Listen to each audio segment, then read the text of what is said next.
Quero chamar o pregador da manhã, o João Mateus, o jovem João Mateus, que mais uma vez vai estar ministrando a palavra aos nossos corações. E eu creio que Deus vai falar conosco em nome de Jesus, amém? Vamos aplaudir o Senhor nessa manhã, vamos glorificar, na sua oportunidade, que Deus abençoe.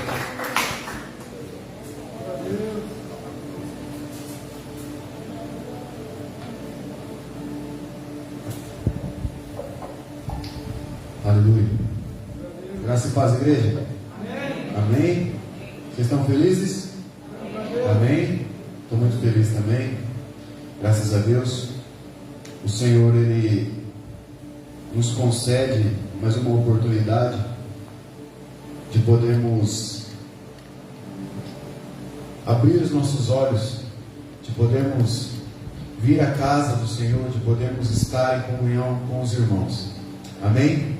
Eu creio que isso é um motivo de grande alegria, porque nós podemos ver a bondade do Senhor nas nossas vidas, enquanto Ele nos guarda, enquanto Ele cuida de nós, Ele nos guia, Ele guia o nosso caminho, que é para a presença dEle. Amém? Queria que, rapidamente, você abrisse a sua Bíblia aí, em um lugar que você acha bem legal, aí você lê tudo.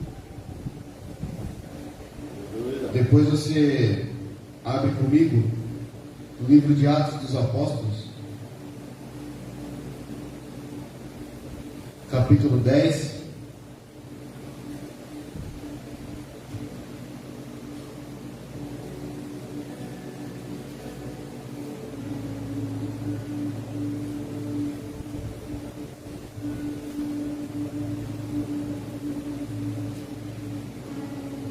Atos 10, versículo 34.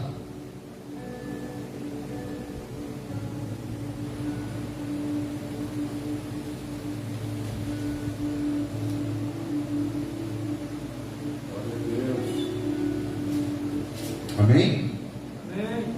Todo mundo achou aí? Atos 10, versículo 34, diz assim: Então Pedro respondeu: Vejo claramente que Deus não mostra nenhum favoritismo. Em todas as nações Ele aceita aqueles que o temem e fazem o que é certo. Essa é a mensagem de boas novas para todo Israel, para o povo de Israel. A paz com Deus por meio de Jesus Cristo, que é Senhor de todos. Vocês sabem o que aconteceu em toda a Judéia, começando na Galiléia, depois do batismo que João proclamou. Sabem também que Deus ungiu Jesus de Nazaré com o Espírito Santo e com poder. Então Jesus foi por toda a parte fazendo bem e curando todos os oprimidos pelo diabo, porque Deus estava com ele. Agora vai para o versículo 44, um pouquinho à frente. Diz assim: Enquanto Pedro ainda falava, o Espírito Santo desceu sobre todos os que ouviram a mensagem. Os discípulos judeus que acompanhavam Pedro ficaram admirados de que o dom do Espírito Santo também fosse derramado sobre os gentios, pois os ouviram falar em outras línguas e louvar a Deus. Amém? Feche os seus olhos.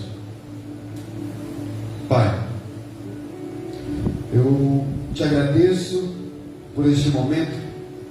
Eu te agradeço pela tua palavra. Eu te agradeço porque o Senhor teve compaixão, o Senhor teve misericórdia de nós, e o Senhor nos trouxe para a tua presença mais uma vez. O Senhor nos trouxe para esse momento. Pai, que em nome de Jesus, a tua palavra nessa manhã, ela venha tratar conosco, Senhor, aquilo que o Senhor tem para falar. Que a tua palavra ela venha nos mudar, ela venha nos moldar conforme a tua vontade. Que a tua palavra, Senhor, ela nos cura, Senhor, mas que a tua palavra ela também nos fira, para que nós possamos, ó Senhor, sentir o que o Senhor precisa mudar em nós. Senhor, nós sabemos que muitas vezes existem desconfortos, ó Pai, humanos contra a Tua palavra, mas que o Senhor venha fazer em nós aquilo que o Senhor tem para fazer. É o que eu te peço, Pai, em nome de Cristo Jesus. Amém e amém. Amados, aqui o texto, Atos 10, ele fala sobre o oficial do exército romano, Cornélio, um homem bom, um homem que o texto ele vem dizer, alguns versículos anteriormente, vem dizer que ele dava esmola aos pobres, ele ajudava as pessoas, era um homem de coração bom. Mas ele era aquele homem tipo onde a gente fala assim, nossa, olha, essa pessoa era uma pessoa muito boa, mas só falta aceitar Jesus. Bom, então faltava tudo. A pessoa ela pode ser a melhor que for, mas se faltar Jesus na vida dela, irmão, falta tudo. Cornélio, ele era um homem bom, ele era uma pessoa boa. E um dia ele estava orando, ele estava lá buscando de Deus, buscando a Deus. Porém, irmãos, o que acontece é que ele era um gentil. Gentios são aqueles que não são judeus. É considerado pelo povo judeu um povo impuro, porque é um povo que não conhece o Deus verdadeiro, Yahvé. É um povo que não conhece o único Deus que é todo poderoso. É um povo que adora outros deuses, um povo que olha para outros senhores. Então os judeus não tinham contato com os gentios. Mas Cornélio estava ali em um momento onde ele queria mais de Deus, onde ele estava sedento por Deus, e ele orava. Enquanto ele orava, Deus falou com ele, ó, seguinte, pede para que busquem, tragam à tua casa um homem chamado Pedro. Ele está lá hospedado na casa de Simão, em tal lugar, e fala para que ele venha até aqui, até você, e ele vai te explicar tudo certinho. Ele vai te explicar o que é Deus, e ele vai falar para você, ele vai te ensinar. Então Cornélio manda os seus homens, os seus funcionários chamarem Pedro onde ele estava. E o interessante, irmão, os mistérios de Deus, eles são incríveis. Porque Pedro, naquele momento, ele começa a orar a Deus. Ele sobe, como de costume, ao terraço, né, a cobertura, e ele começa a orar a Deus, e Deus dá uma visão para ele. Por 3 vezes, Deus dá a mesma visão para ele. Deus traz um pano diante dele, com vários animais naquele pano, e animais que os judeus consideravam impuros. Os judeus não comiam, animais que os judeus não se alimentavam, os judeus nem tocavam naqueles animais. Por 3 vezes o Senhor dá essa mesma visão para ele, e fala para ele, Pedro, mata e coma. É por isso que eu não consigo ser vegano, irmão, não consigo ser vegetariano. Como que eu não vou comer animal? Como que eu não vou comer churrasco? Se Deus fala assim, ó, mata e coma. Fala para mim. Mas aí Deus fala para ele, mata e coma. Aí Pedro fala assim, não, Senhor, eu não, na minha vida toda, eu nunca comi nada impuro, eu nunca peguei nada impuro. Mas Deus fala assim para ele, ei,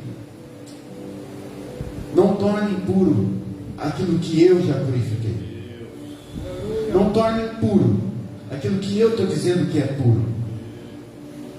Pedro, naquele momento, ele tinha que fazer um rompimento com a religião dele, ele tinha que fazer um rompimento com a religiosidade que ele tinha, com aquilo que era o padrão escrito e aplicado durante toda a vida dele. Naquele momento, Deus estava falando para ele, ó, agora já não é mais assim, deixa que eu te mostro como que é.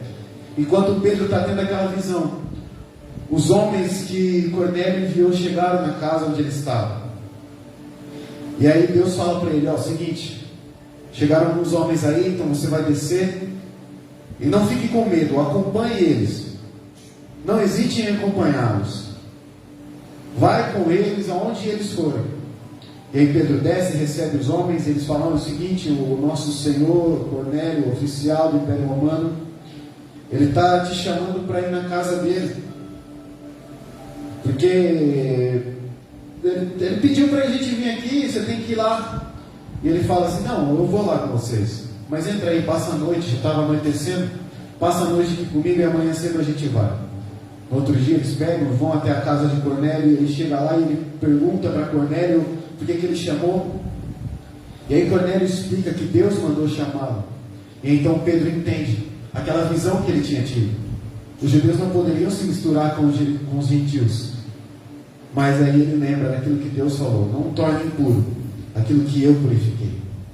Não torne impuro aquilo que eu quero purificar. Irmão, ali naquele momento Pedro entende que o evangelho que ele recebeu do nosso Senhor Jesus Cristo, ele precisaria agora começar a pregar para aqueles que eram de fora.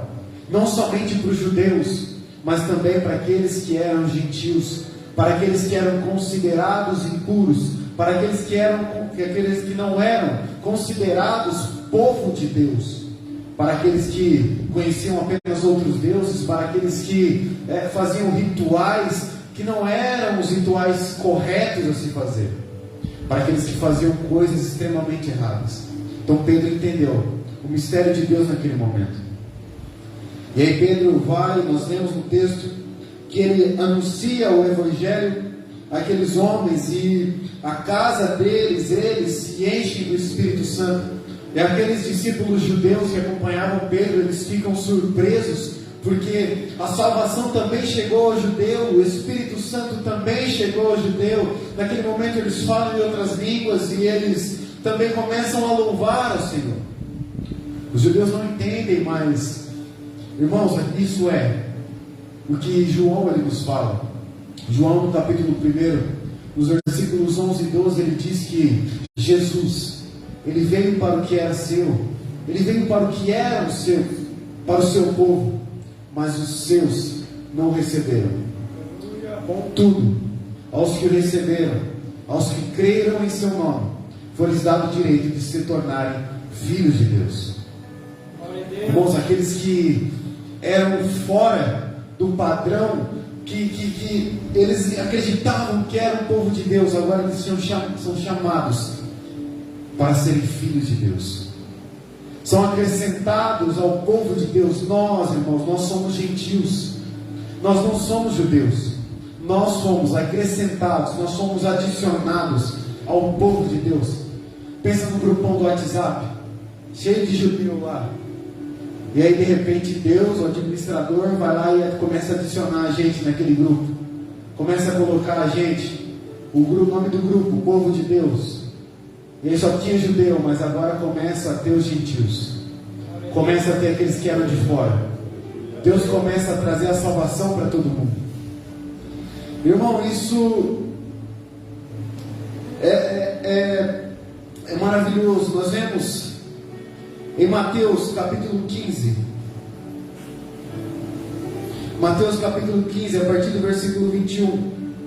Nós vemos uma situação onde nós vemos Deus, onde nós vemos Jesus já antes dessa situação preparando algo para aqueles que já eram para aqueles que eram de fora, não somente para aqueles que já eram de dentro, o povo de Deus, os judeus, mas já para aqueles que eram de fora.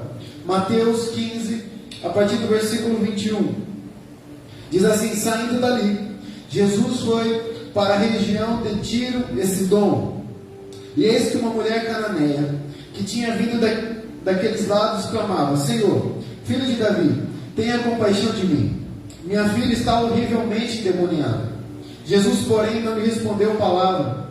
Então os seus discípulos, aproximando-se, disseram: mande embora, pois vem gritando atrás de nós.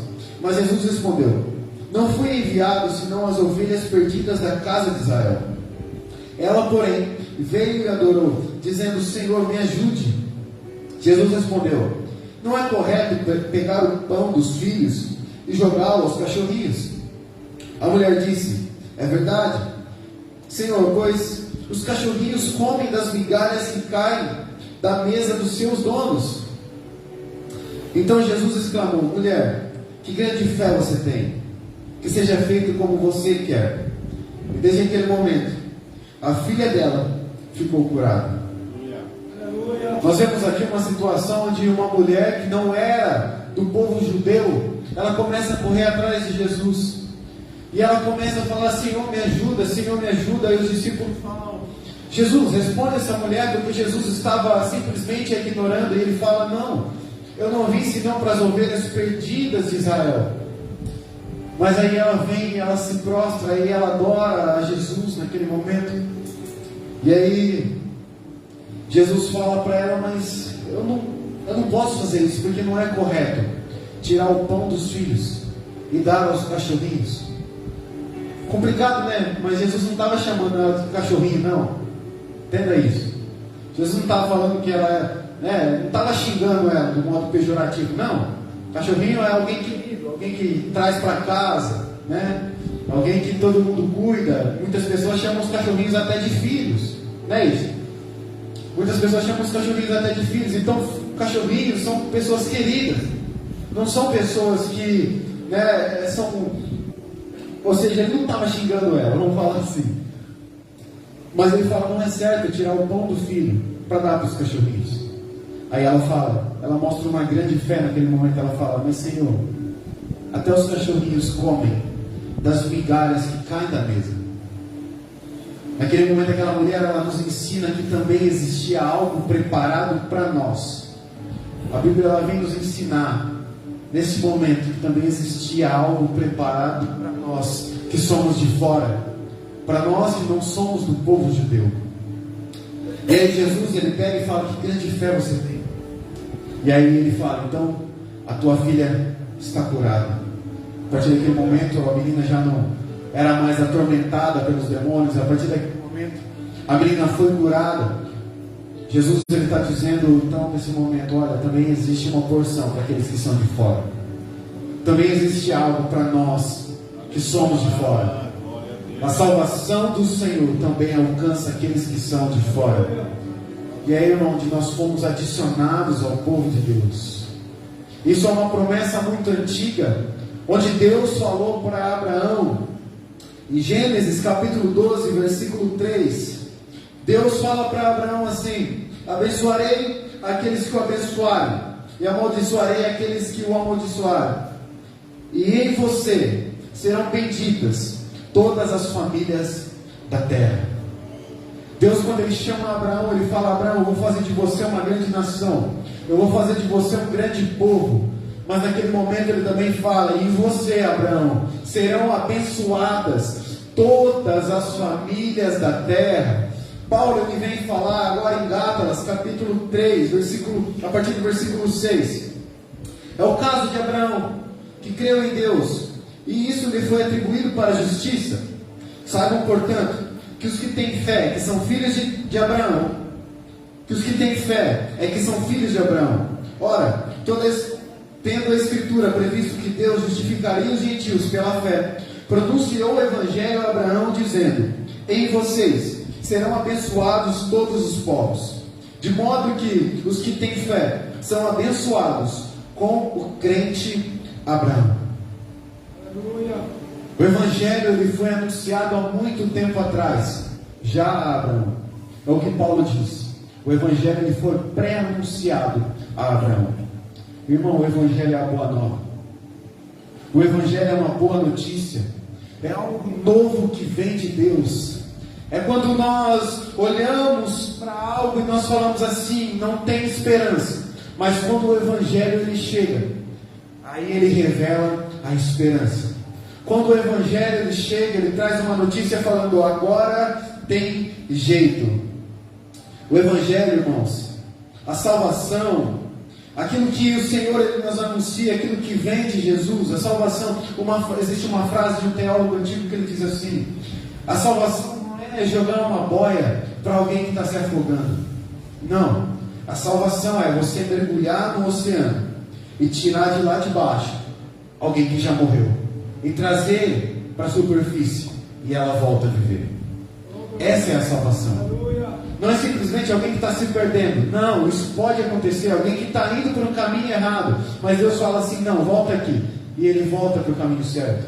Mas a salvação, ela é tão poderosa, tão grande, o Evangelho é tão forte, que ele tira aqueles que já estão mortos no fundo do oceano do pecado, e ele traz de volta a vida agora.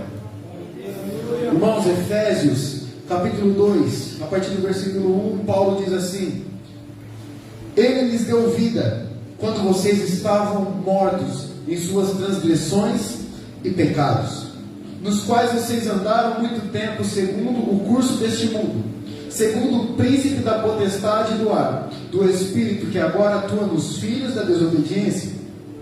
Entre eles também nós andamos no passado, segundo as inclinações da nossa carne, fazendo a vontade da carne e dos pensamentos, e éramos por natureza filhos da ira, como também os demais. Mas Deus, sendo rico em misericórdia, por causa do grande amor com que nos amou, e estando nós mortos em nossas transgressões, nos deu vida juntamente com Cristo. Pela graça vocês são salvos, e juntamente com Ele nos ressuscitou, e com Ele nos fez assentar nas regiões celestiais, em Cristo Jesus. Irmãos, em Cristo existe esperança, em Cristo existe jeito. Não vem falar para mim: ah, mas não tem jeito, aquela pessoa não tem jeito. Ei, deixa eu te falar e afirmar com toda a certeza deste planeta, desse universo: em Jesus Cristo tem jeito. Sabe quando nós olhamos para aquelas pessoas e nós falamos assim: ah, esse aí, só Jesus na causa. Irmão, glória a Deus, porque se é Jesus na causa, então vai dar certo. Porque se é Jesus na causa, então tem jeito. Porque se é Jesus na vida dessa pessoa, vai dar certo. Porque esse é o Evangelho do Senhor. É alguém que está morto, alguém que está totalmente afundado em pecados, mas Deus vai lá, estende a sua mão e puxa essa pessoa de volta. Esse é o Evangelho do Senhor. O Evangelho que dá vida, o Evangelho que restaura, o Evangelho que cura, o Evangelho que liberta. Essa é a salvação do Senhor. João, capítulo 3, versículo de número 16 e 17, diz que o Pai, Deus, enviou o seu Filho único, para que todo aquele que nele crê não pereça, mas tenha a vida eterna. Versículo 17 diz que Jesus, ele não veio ao mundo para condenar o mundo, não, mas para que o mundo fosse salvo por meio dele. Então, em Jesus Cristo, a própria Bíblia nos diz que nenhuma condenação há para os que estão em Cristo Jesus. Não há nenhuma condenação para aqueles que entregaram a sua vida para Cristo. Não há mais nenhuma condenação, nenhuma mancha para aqueles que estão em Cristo Jesus. Irmão, tem jeito. Irmão, tem jeito. Talvez na tua casa, talvez na tua família, talvez no teu trabalho, seus amigos, você fala: não tem jeito, mas deixa eu te falar, a salvação do Senhor foi entregue a todos os povos, foi anunciada há muito tempo atrás a Abraão, que todas as famílias da terra seriam abençoadas através dele, porque o Senhor, ele tem um plano de salvação para todos nós, irmão. Glória a Deus. Existe jeito. Tem jeito, a salvação se estendeu, a salvação não é só mais para um povo, para um único povo, não, agora a salvação é para todos, todo aquele que nele crê, não pereça, mas tenha a vida eterna. Aleluia, aleluia. Então existe jeito, irmão. Tem jeito, o Senhor diz que tem jeito, a Bíblia nos diz que tem jeito, existe salvação para todos nós, irmão. E a Bíblia toda, ela vem nos falar de salvação. A Bíblia toda, ela nos fala, desde o Antigo Testamento, desde o Gênesis, como nós lemos até de Abraão, Deus anunciando o Evangelho a Abraão. Existe a salvação, na Bíblia toda, ela nos fala alguns pontos de salvação. No Antigo Testamento existem algumas situações onde Deus nos mostra a salvação. Existe algo no Antigo Testamento que a teologia ela chama de tipologia. Ela chama de tipologia de Cristo. Alguns tipos de Cristo, algumas figuras de Cristo. E nós vemos aí em muitos lugares representações do que Cristo faria no futuro. Nós vemos ali até com Abraão, nós vemos com Moisés, nós vemos com tantos outros né, do Antigo Testamento, tantos outros personagens do Antigo Testamento, mas existe um que me chama a atenção, e um caso específico que me chama muito a atenção. Em 2 Samuel, capítulo 9, a partir do versículo 1, 2 Samuel, capítulo 9, a partir do versículo 1, a Bíblia nos fala sobre Davi e Mefibosete. Deixa eu correr, que meu tempo já está acabando. Diz assim: um dia Davi perguntou: será que resta ainda alguém da família de Saul para que eu use de bondade para com ele por causa de Jonatas? Havia um servo na casa de Saul cujo nome era Ziba. Chegaram no pedido que viesse falar com Davi. O rei perguntou: você é Ziba? Ele respondeu: sou eu mesmo, seu servo. Então Davi perguntou: existe mais alguém da família de Saul para que eu use de bondade de Deus para com ele? Ziba respondeu: ainda existe um filho de Jonatas, aleijado de ambos os pés. Então o rei perguntou: e onde está ele? Ziba respondeu: ele está na casa de Maquir, filho de Amiel, em Lodebar. Então o rei Davi mandou trazê-lo de Lodebar, da casa de Maquir, filho de Amiel. Quando Mefibosete, filho de Jonatas, filho de Saul, chegou diante de Davi, inclinou-se, prostrando-se com o rosto em terra. Davi disse: Mefibosete. Ele respondeu: aqui estou, às suas ordens. Então Davi lhe disse: não tenha medo, porque serei bondoso com você por causa de Jonatas, seu pai. Vou restituir. Calma aí que saiu aqui. Só um minuto.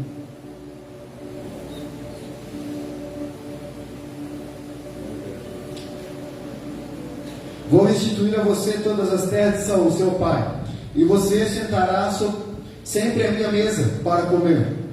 Então Mefibosete se inclinou e disse: quem é esse teu servo para que o meu senhor tenha olhado para um cão morto como eu? Então Davi chamou Ziba, servo de Saul. Ele disse: tudo que pertencia a Saul e a toda a casa dele eu dei ao neto de seu senhor. Você, os seus filhos, os seus servos cultivarão a terra para ele e recolherão os frutos, para que a casa de seu senhor tenha o que comer. Porém Mefibosete, neto de seu senhor, sentará sempre à minha mesa para comer. Ziba tinha 15 filhos e 20 servos. Ziba disse ao rei: farei tudo o que o rei, meu senhor, ordena a esse seu servo. E assim Mefibosete passou a fazer as refeições à mesa de Davi, como um dos filhos do rei. Mefibosete tinha um filho pequeno chamado Mica. Todos os que moravam na casa de Ziba eram servos de Mefibosete. Mefibosete morava em Jerusalém, porque fazia as refeições sempre à mesa do rei. Ele era coxo de ambos os pés.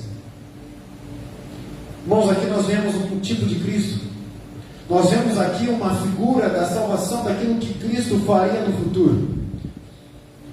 Nós temos Davi, ele foi ungido como rei, porém nós sabemos que antes de Davi existia o rei Saul, um homem que também foi ungido como rei, porém o seu coração se afastou do Senhor, e o Senhor o rejeita.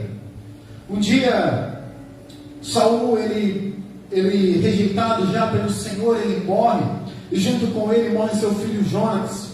Porém Jonatas tinha um filho chamado Mefibosete, que era deficiente, tem alguns problemas, tinha algumas limitações. E quando eles morrem, o outro filho de Saul, Isbosete, é considerado rei, é proclamado rei, porque essa é a lei. Quando o rei morre, quem fica no seu lugar é o seu filho. Então Isbosete fica no lugar de Saul, porém ele também morre. E aí Davi assume o trono. E aí Davi assume o trono. Só que Mefibosete era neto de Saul. O trono era por direito de Mefibosete. O trono agora tinha que ser de Mefibosete. Mas por ele ser aleijado, por ele ser coxo, por ele ter limitações, ele foi rejeitado. Por ele ter uma dificuldade, ele foi rejeitado. E ele não foi aceito como rei. Davi assumiu o trono, porém Davi era um homem justo. Davi um dia fala para o seu servo: filho, existe alguém da casa de Saul ainda vivo? Para que eu me compadeça por ele a favor do meu amigo Jonatas. Jonatas e Davi tinham uma amizade. E aí um servo fala assim, ó, existe o filho de Jonatas. Existe ele.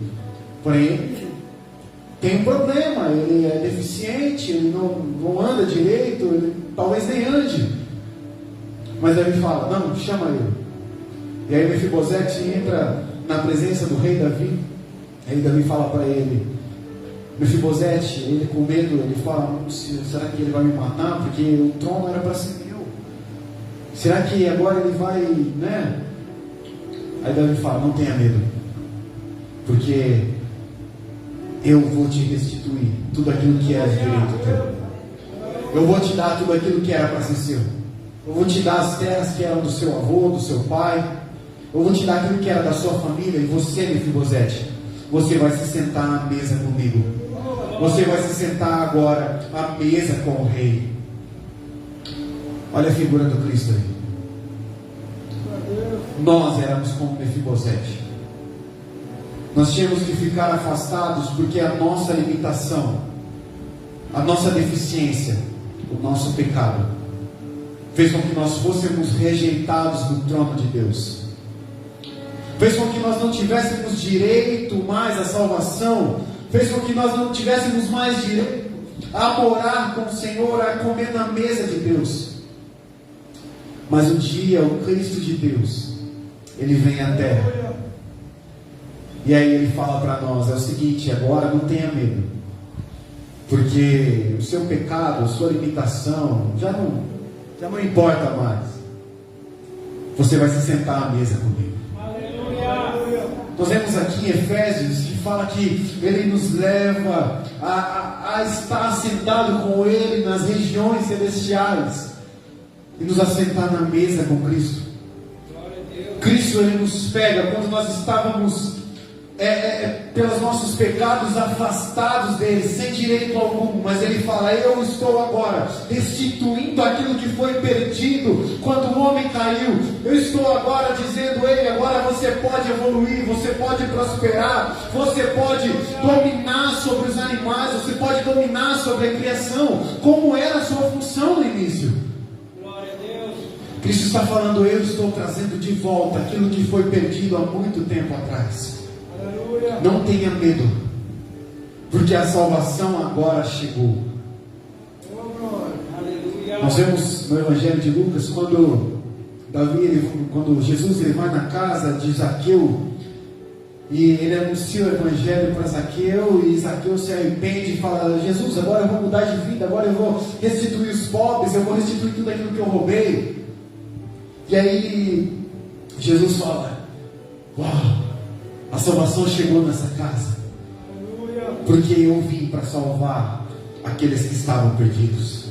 Glória a Deus. A salvação, eu vim para trazer o arrependimento àqueles que estavam no pecado. E a salvação chegou. Irmão, a salvação chegou. Nós fomos incluídos no povo de Deus. Agora, como eu já disse aqui, tem jeito. O Senhor, Ele está restituindo as nossas vidas. E o Senhor, Ele tem uma herança para nos entregar. O Senhor um dia irá nos assentar com Ele à mesa. E nós iremos cear, nós iremos participar do grande banquete do Senhor. Essa é a nossa esperança, meu irmão. Que um dia nós nos assentaremos. Espiritualmente nós já estamos assentados com Ele nas regiões celestiais, mas um dia nós nos assentaremos fisicamente com nossos corpos à mesa com Jesus. Aleluia. E nós os chamaremos de amigo, nós os chamaremos de amado, nós os chamaremos de noivo. E existe um último ponto que eu quero compartilhar rapidamente, que eu não posso deixar de passar, porque essa é uma mensagem que queima muito no meu coração. O último ponto a tratar com a igreja é, irmãos, é o seguinte: Cristo nos salvou, amém?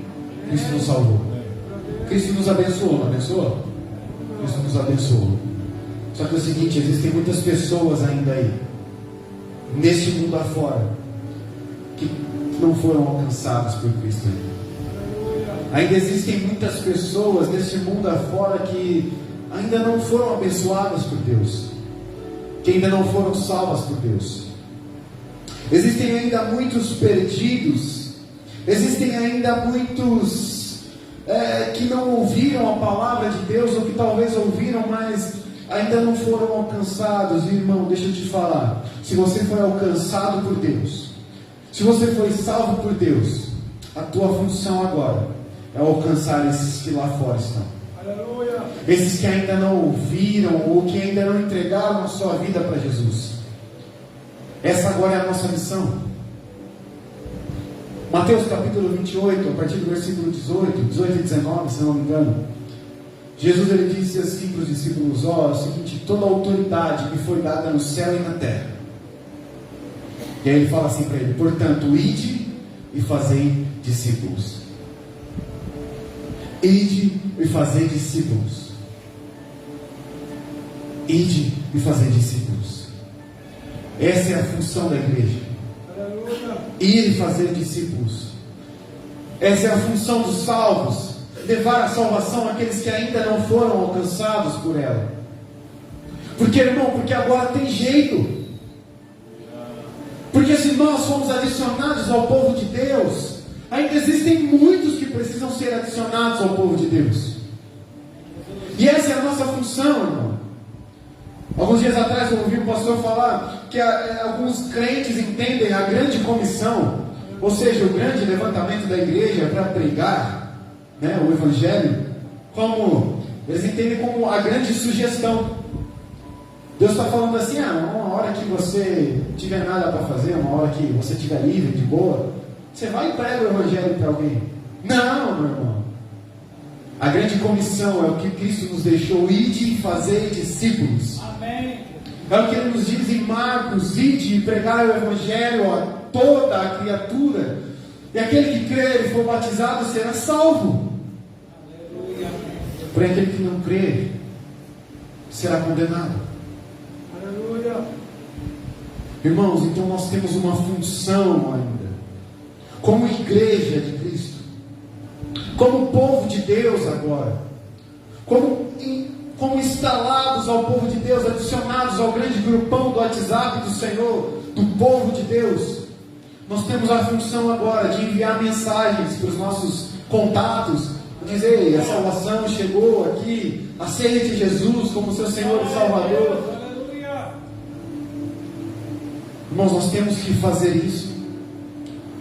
Existem coisas que eu já ouvi na igreja, algumas pessoas dizerem que a igreja está bom do tamanho que está. Irmão, não é bem assim. Não é assim que as coisas funcionam. Sabe, porque um pensamento desse não é um pensamento de evangelho. Porque o evangelho ele é expansão. O reino de Deus ele é expansão. Irmão, entenda uma coisa: a igreja nunca vai estar boa do tamanho que ela está. Nunca. A igreja ela tem que se expandir. Amém, Jesus. O número de membros nunca vai estar bom, porque ainda existirão pessoas que precisam ser alcançadas pelo Senhor. E você, como igreja de Jesus Cristo, é chamado por Ele. Não é chamado por homens, é chamado por Ele, para pregar o evangelho, para fazer discípulos. O Senhor nos convoca para isso. O Senhor nos chama para isso. Seja no seu trabalho, seja na sua casa, seja por onde você for, irmão. Entenda uma coisa: você tem uma missão. Você não simplesmente vem para a igreja e fica sentado ouvindo a palavra e levanta a mãozinha e está tudo bem. Ser cristão não é isso. Ser cristão não é só você ter uma atividade no final de semana, onde você sai da sua rotina e você fala: não, eu vou para a igreja. Não. Ser cristão é muito mais do que isso.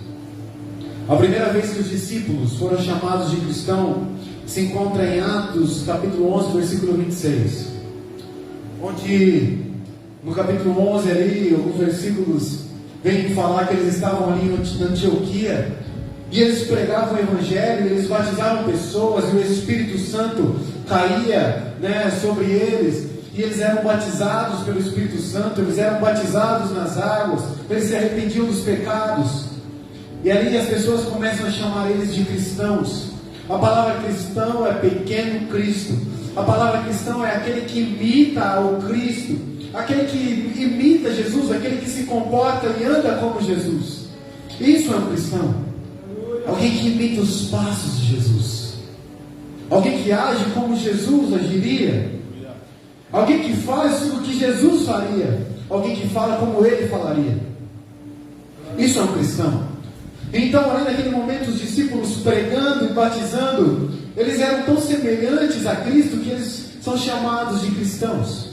Então, se nós somos chamados de cristãos, nós devemos agir como Cristo agia. E como é que Cristo agia? Como nós vemos no texto inicial, Atos capítulo 10, no único versículo diz, versículo 38: como Deus ungiu a Jesus de Nazaré com o Espírito Santo e com poder, Jesus andou por toda a parte, fazendo o bem e curando todos os oprimidos do diabo, porque Deus estava com ele. Aleluia. Amada igreja, é isso que Cristo, é isso que Deus quer fazer com você. Quer que você seja cheio do Espírito Santo de poder, e que você ande por toda a parte, fazendo o bem e curando todos os oprimidos do diabo. Porque se a salvação chegou a você, ela não pode parar em você, ela tem que transbordar de você para fora. Amém?